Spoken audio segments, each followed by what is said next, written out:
প্রাকৃতিক দুর্যোগে এখন অব্দি একটা গন্ডার মৃত্যুর খবর আসছে গরুমারা থেকে। অনেক বন্য প্রাণী লোকালয়ে চলে এসেছে। গতকাল রাত অব্দি দেখেছেন বিভিন্ন সোশ্যাল মিডিয়া ঘাটলেই একের পর এক বন্য প্রাণীদের ছবি, এবং তারা সেই বন্যায় ভেসে ভেসে চলে যাচ্ছে বিভিন্ন লোকালয়ে, আর সেখানে গিয়েই নিজেদের আশ্রয় খোঁজার তাগিদে একেবারে ব্যস্ত। সমস্ত বিষয় খতিয়ে দেখতে এদিন জলদাপাড়া জাতীয় উদ্যান পরিদর্শন করলেন বনমন্ত্রী বীরবাহা হাসদা। এছাড়াও এদিন ক্ষতিগ্রস্ত হলং কাঠের সেতু ও পরিদর্শন করেন তিনি। বনমন্ত্রী জানান, বন দপ্তরের কর্মীরা বন্য প্রাণীদের উপর নজর রেখেছে। এখন অব্দি দুটো গন্ডারের মৃত্যুর খবর সামনে এসেছে। জঙ্গলের ভেতরে পুরোপুরি এখনো যাওয়া যাচ্ছে না, এখনো চিত্র পরিষ্কার নয়। পরিস্থিতি একটু স্বাভাবিক হলে পুরো বিষয়টি খতিয়ে দেখা হবে। এছাড়াও এই দুর্যোগের জন্য জলদাপাড়া বক্সা এলাকার পর্যটন বন্ধ আছে, সাফারি বন্ধ। এই নিয়ে বনমন্ত্রী জানান, একটু সময় লাগবে সবকিছু স্বাভাবিক হতে। এ বিষয়ে উল্লেখ্য, উত্তরবঙ্গের বন্যায় জনমানব ক্ষতিগ্রস্ত হয়নি, বন্যপ্রাণও বিপন্ন হয়েছে। অনেক জায়গায় দেখা গিয়েছে নদীতে বন্যপ্রাণী ভেসে যাচ্ছে, বন্যপ্রাণীর মৃত্যুর খবর এসেছে। এছাড়া লোকালয়ে বন্যপ্রাণী ঘুরে বেড়াচ্ছে, এমন চিত্র উঠে এসেছে।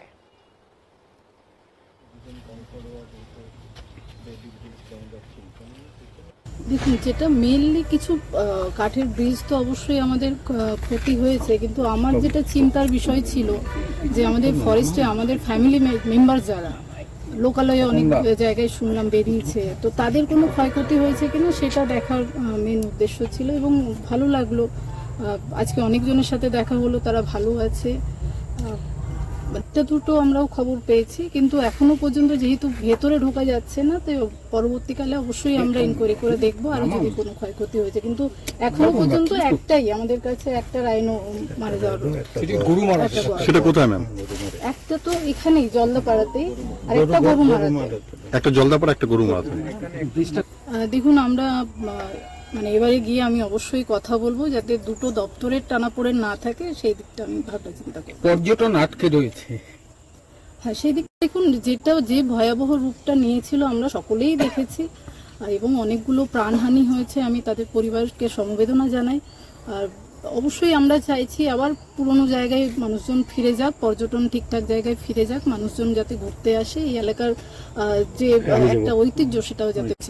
কতদিনের মধ্যে দেখুন, কতদিনের মধ্যে এটা তো বলা যাবে না, ডিপার্টমেন্ট আমরা বসতে হবে, আমাদেরকে বসে আমরা আলোচনা করে। এখন একটু জল ঠিকঠাক হোক, কারণ আমার যারা সহকর্মীরা এই কয়েকদিন সকাল সন্ধ্যা পরিশ্রম করেছে, তো তারাও ঠিকঠাক জায়গায় ফিরে আসুক, তারপরে আমরা অবশ্যই অফিসিয়ালি ভাবে সেটা ইনকোয়ারি করে দেখবো। আমার ডিএফও, এডিএফও, সিসিএফ সাহেবরা সবাই আছেন, আমার প্রিন্সিপাল সেক্রেটারি নিজে এসছেন, আমরা সেটা খতিয়ে দেখবো। এবং অবশ্যই আমরা চাইবো আমাদের পরিবারের সদস্যরা ভালো আছে কিনা সেই দিকটা আমাদের। একাধিক রাইনো এখনো লোকালয়ে ঘুরে বেড়াচ্ছে, একাধিক রাইনো।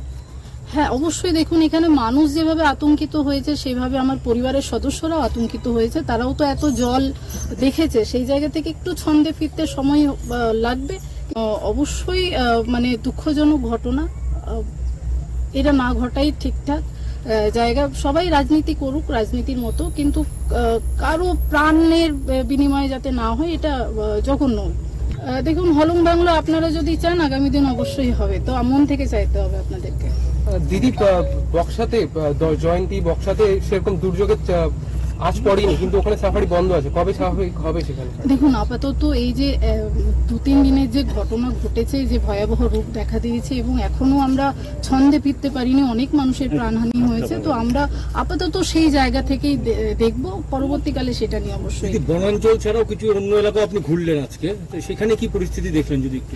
দেখুন, খারাপ, মানে মানুষ ঘরের যেভাবে জলের তলায় চলে গেছে বাড়িঘর, এটা তো অবশ্যই খারাপ বাসস্থান চলে গেলে। কিন্তু আমাদের সরকার যেভাবে বারবার দাবি করছে, সেটা সেন্ট্রাল গভর্নমেন্ট যদি একটু ভুটানের সাথে কথা বলে সেই দিকটা বিবেচনা করে, মানে বছরের পর বছর এইভাবে প্রাণহানি যাতে না হয়, সেদিকটা কেন্দ্র সরকারের নজর দেওয়া উচিত।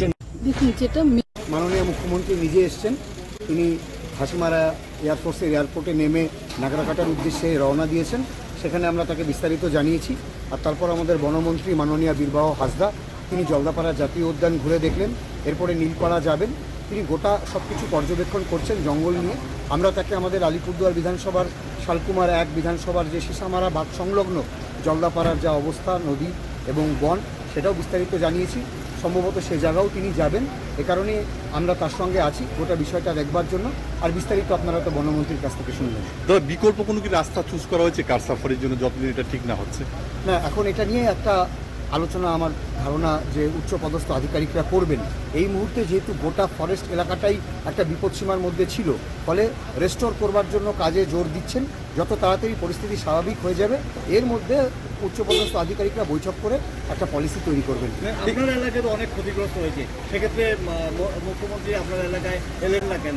না, মুখ্যমন্ত্রী আগে নাগাটা গেলেন এবং এখানে সব কিছু নিয়ে তিনি 24 ঘন্টা খোঁজখবর রাখছেন। আমাদেরকে বলেছেন যার যার এলাকায় নিজেদের থাকতে। আপনারা জানেন আমরা সবাই মিলে আমাদের নিজেদের এলাকাতে আছি। আমি এখন এখান থেকে সোজা আবার জলদাপাড়া দিয়ে আমাদের শালকুমার 1-এ যাব। শালকুমার 1-2 গ্রাম পঞ্চায়েতে ভয়াবহ ক্ষতি হয়েছে, কৃষি জমি, জঙ্গল সব কিছু ক্ষতিগ্রস্ত হয়েছে, চা বাগান ক্ষতিগ্রস্ত হয়েছে। ফলে মুখ্যমন্ত্রী আগে প্রথমে নাগরাকাটা গেলেন এবং এখানকার সম্পর্কে আধিকারিকদের বললেন।